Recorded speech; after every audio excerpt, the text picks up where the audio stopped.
everyone, my name is Portia and welcome to yet another wonderful episode of Wisdom Couch. Today we have a phenomenal woman as our guest, MASABATA NKONKA. She's dynamic, she's phenomenal, and she's got wonderful stories to share. Before I spoil it for all of you, I'm going to give her the platform to share her wonderful stories with us. Sarah, welcome. Thank you. Thank you so much, Portia. Thanks for having me. I'm really honored, and it's a great privilege to be with you in the set. Thank you. Fantastic. Thank you so much. I wanted to actually mention to our audience that, you are a businesswoman, you are career-driven, you are full of personalities, and you are also a widow. Take us through that. Yes. Thank you so much indeed, all that you have mentioned. It's quite been a very long journey. And then it has not been easy, because to be a widow, it happened at a very young age, looking forward to life. And then it came with all these challenges, being a widow of two young children. And when their father passed, it was a very sad accident, a car accident. The little one was only 3 years old, and the big one was only 5 years, and two boys. So that's my story. But at the end of the day, life has to go on. Yes. Thank you. So can you take us through that journey of being a widow? And you say they're grown now, I suppose. They're grown men right now. Oh, yes, by the grace of God. Yeah, it has not been an easy one, as I said. Being a single mother, you even become a father, especially for the boys. You take them to school. As I said, I was very young. I still had a job. On the other side, now the challenge is you wake up in the morning. It's not an option. You have children that you have to raise, and they're looking up to you. So I always believed, since I was young, that even today, I would say, you become a role model to your children. So I believe that's what kept me going, because you wake up in the morning, whether you like it or not, take them to school, pick them up. Another challenging thing, I have a job on the other side, you see. And they have activities at school. They have homeworks. I was, they ended up calling me a #1 soccer fan at school because, I was there every day when they play soccer. Until today, guys, I love soccer because I was there. It's two boys, so you have to be there for them. Yeah. You see, I think that's what kept me, because now you have to be there. They look up to you, and young as they are, or young as they were. It's not their problem that you are a widow, you are going through challenges. But you have to stand up as a mother, And the nice thing, I always remember on Mother's Day until today, they say Happy Father's Day, Mom. It's one of those touching things that will push you to life. Yeah. That young as they were, they appreciate all the things that you are doing. So it has not been an easy road. But as I said, by the grace of God, I pushed on. With my job here, I've been studying as well on the other hand. I remember the year their father passed, I was doing my honors degree. On the other hand, I have to rush. It's 4 o'clock, I have to pick them up. The other one has to stay behind, it's soccer. You see, it's been very challenging. I must say it is not an easy road. But here I am today with them. That one who was 3 years old, he's 22 years. Wow. And the eldest one was 5 years, he's 24 years old today. Wow. So I'm so very proud, with all the challenges, with all the obstacles, but, with all the support. And let alone the support, it starts with you, Portia. It starts with you as an individual, that I'm having souls here. I'm having lives that I have to take care of. You just can't look at anybody or, allow yourself to be helpless in life. So I think that's what, kept me going. And I think the inborn character that God gave me, I think I've been blessed with that. I'm very strong. And those are some of the things that you mustn't wait for people to come and tell you, hey, you are strong, you are this. Believe it in yourself. So that kept me going. I'm a very strong person.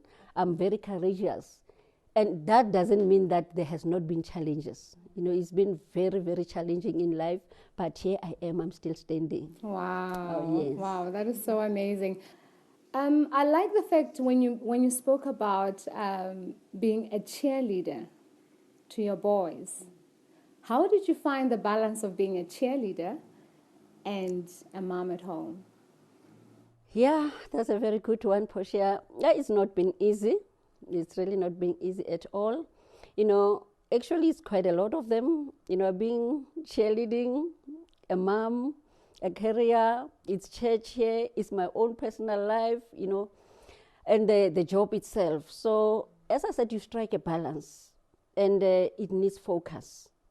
And I'll keep on emphasizing it is not easy, but you find it fulfilling once you are focused, you see. So out of all these activities, one thing that pushed me really much is the career I was in. I was in government for quite a long time, about 24 years. And I decided to strike more balance and to be more fulfilled, I decided to resign. I don't like to say I quit because, I don't believe in quitting. So I just decided to redirect, my activities.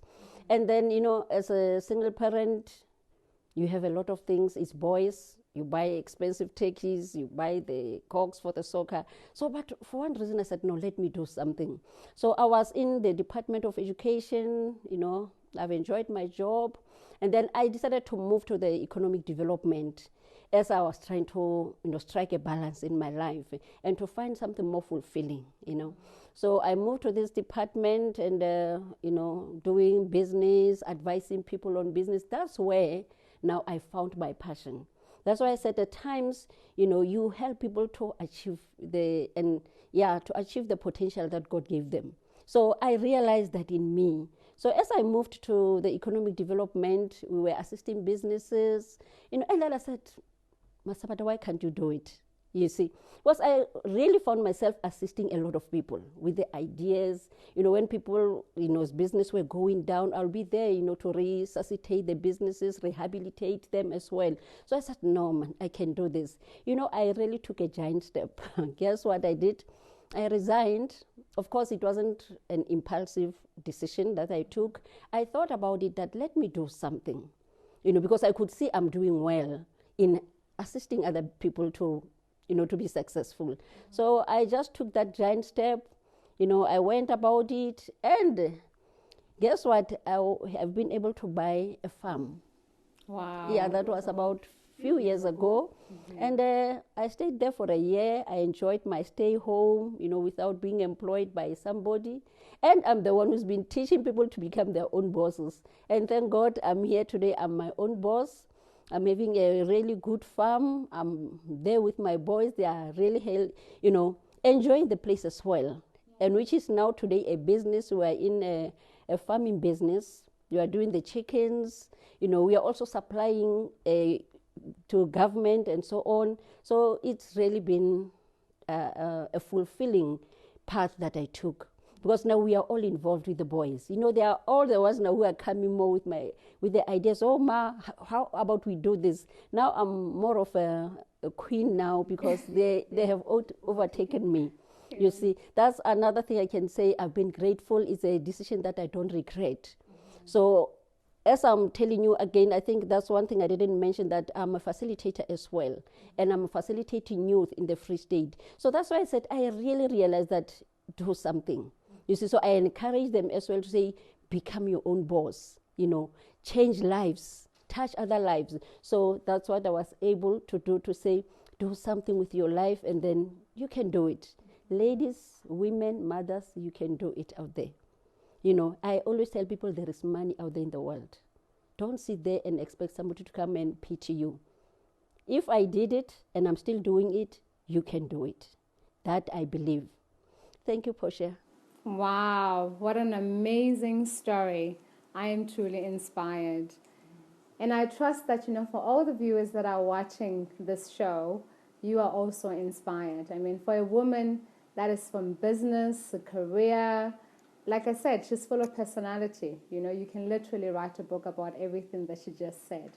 So thank you so much once again for coming to the show. Thank you so much. It's a great pleasure. And for the viewers at home, please don't forget to subscribe for you to hear more stories such as Osisara's stories. Thank you so much for watching, and remember to send positive energy. Goodbye.